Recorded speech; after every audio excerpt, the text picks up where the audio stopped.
Hello, how's it going? Idrees here of Divine Keys. Hope you guys are doing well. I am trying to be very, very productive, as you can clearly see. But yeah, today I'm here kind of just to show you how to do like a little small studio setup in your house. Nothing too fancy, a few bits of equipment here and there, and kind of just to set up. So I'm going to quickly go through that now. I don't want to talk too much, so I'm going to just want to get into it and kind of just show you, how to do it really. So there's a few things you would need. So things you need is like an audio interface, a MIDI keyboard if you want, if you're a keyboardist like that, a computer, a pair of headphones, a pair of monitors. That's not compulsory, but you can have that, and a condenser mic or some kind of microphone.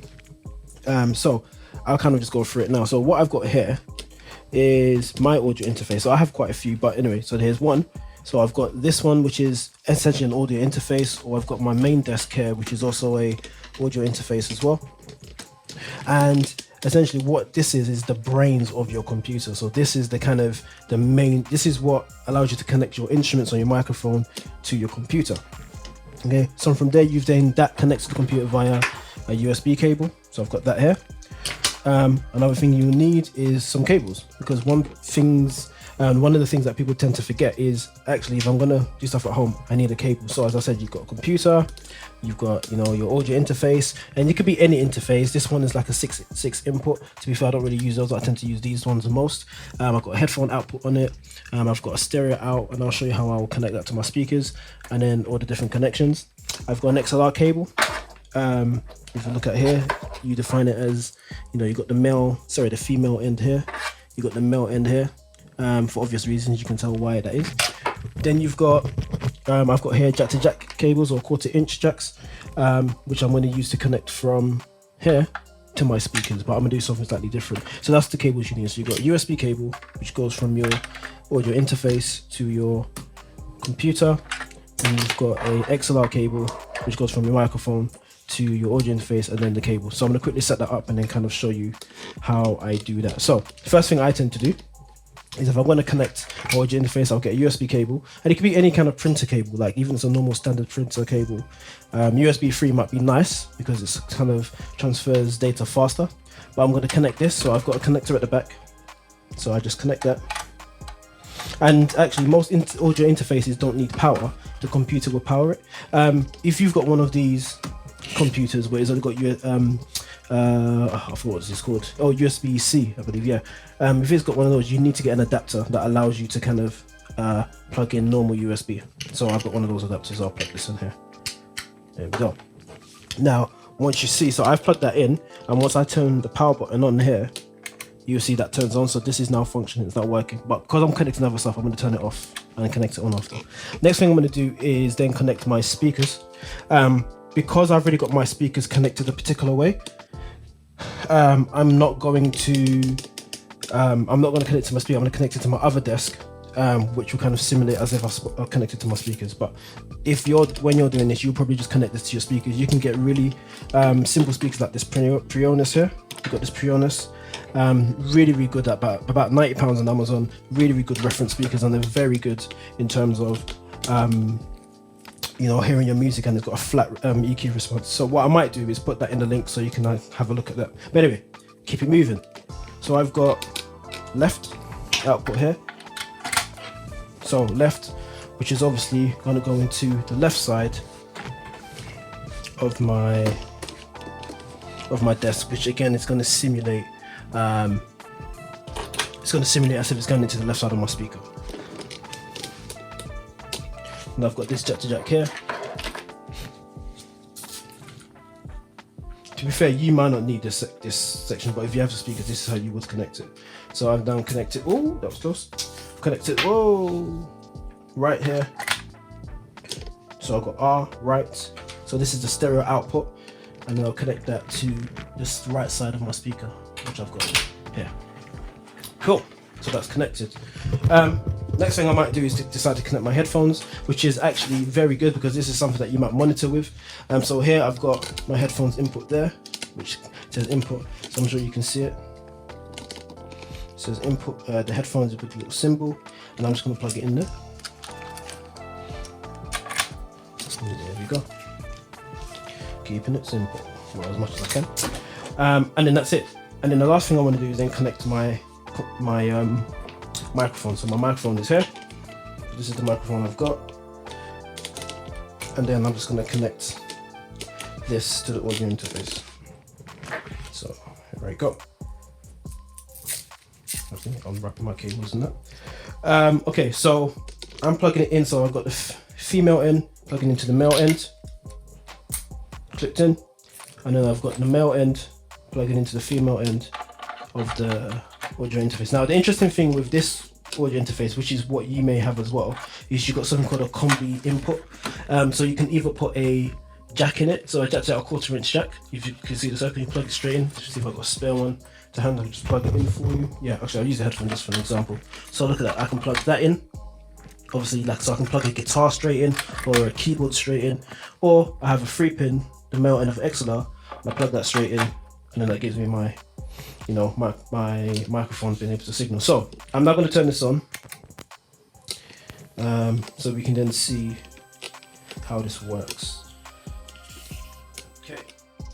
Okay, so you've plugged the microphone in, which is brilliant. Now you need to think about, okay, is my microphone a microphone that needs power? So here's where we get 48 volt or phantom power. So I'm just going to zoom into that so you can see it. It's this red button here. Oh, red button here that says 48 volt. So I'm just going to press that, and you see the red light come on, and that's now sending power to my microphone. Now, interesting fact about my microphone is actually a dynamic microphone, which means it doesn't need power. The reason why I'm giving it 48 volts is because I have a preamp here that gives an extra boost to my microphone, because the signal on this microphone generally is quite low. So I've got an extra boost, which then allows me, which gives me an extra boost on this microphone essentially. But I need phantom power to power it, or I need 48 volts. And again, condenser microphones as well also need 48 volt in order to be powered or to work efficiently, well, to work at all. Dynamic microphones, you don't need phantom power, you can plug straight in and it works. Another thing we then need to be wary of once you've plugged in is the gain, which would be generally on every audio interface. So I've got the gain here. And the gain is essentially how much electricity or power or current is coming into that channel. So I'm just gonna turn it up. So as I turn it up, you're gonna see, and I'm just gonna talk into this mic, this new one, 1 2 1 2 1 2. And if you can see carefully, you see this red peak here. Now, you never ever want to see red when you're talking into your microphone or playing your guitar or playing any instrument. You want to turn it down so it's not red. On some audio interfaces you might have green, which means okay, or you might have amber, which is fine, a healthy amber, but you never ever want it to go red. So this is how I'm talking right now, and it's perfectly fine, there's no issues. And then, so that's how much power or electricity, as I said before, is coming into the channel. And then this one now is now my volume. So this is how much, oh, that was a bit too loud, so I'm going to turn that down. Too much. So this is now essentially my volume. So hello, how's it going? And again, you never want to see red. So if I start shouting like that, no, don't want to see red, then we take it down perfectly like that. So I'm just going to leave that like it is, and that's me set perfectly fine. And essentially that's my whole setup. I've plugged the headphones. Oh, let me quickly show you. So down here, this is my headphone output. So here, this is how much volume I'm sending to my headphones, and then some of you are going to have a knob like this, which is how much volume you're sending to your speakers. Okay, so that's the volume that I'm sending to my headphones, and that's volume I'm sending to my speakers, which is, but at the moment I'm not sending nothing to my headphones, so maybe put about 12 o'clock for now, and if I need more or less I'll just change it. Okay, now I'm going to recap what I just did, but using visuals, so it's a lot easier to just see how it is visually.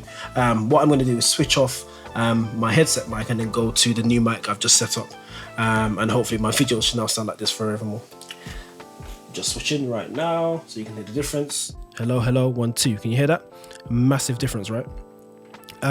So essentially this is what I just did. I have just connected via USB my audio interface to my computer. Very, very simple.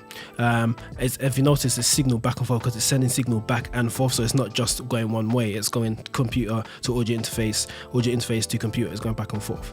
Then I connected my speakers via the output. So this is my stereo output or my line output. So left going into the left speaker, right going into the right speaker. Then I connected my headphones out, which is here. So connected the headphones. So again, it's an out. So I'm going from the audio interface and out to my headphones. Now, quickly here, I'll kind of just demonstrate. So on my audio interface, I showed you what the control was for my speakers and control for my headphones. Now here, this is the control for the monitor. So this will control the speakers, and this is the control for the headphones. This will control the output of the headphones, or the volume of the headphones. Next, I've then got my microphone, which I plugged in. So I plugged it into the channel 1. And again, this has also got a combi input. The 48 volt on this particular audio interface is here. You can see it, the button's on and it's green, so this is a kind of safe signal you can use. You don't want it to be red like this one, or alternatively, other than plugging in a microphone, you can also plug in a guitar and then record. And interestingly, with this interface, you can record both of them at the same time. So channel 1 and channel 2 having vocals on one, guitar on one, and record it, and then you can mix it separately, which is really good. And I guess as a additional, if you've got a keyboard, you can use USB to connect your keyboard to your computer, which means you can then control software instruments or the instruments on your computer via your keyboard. Yeah, I'll show you one more thing.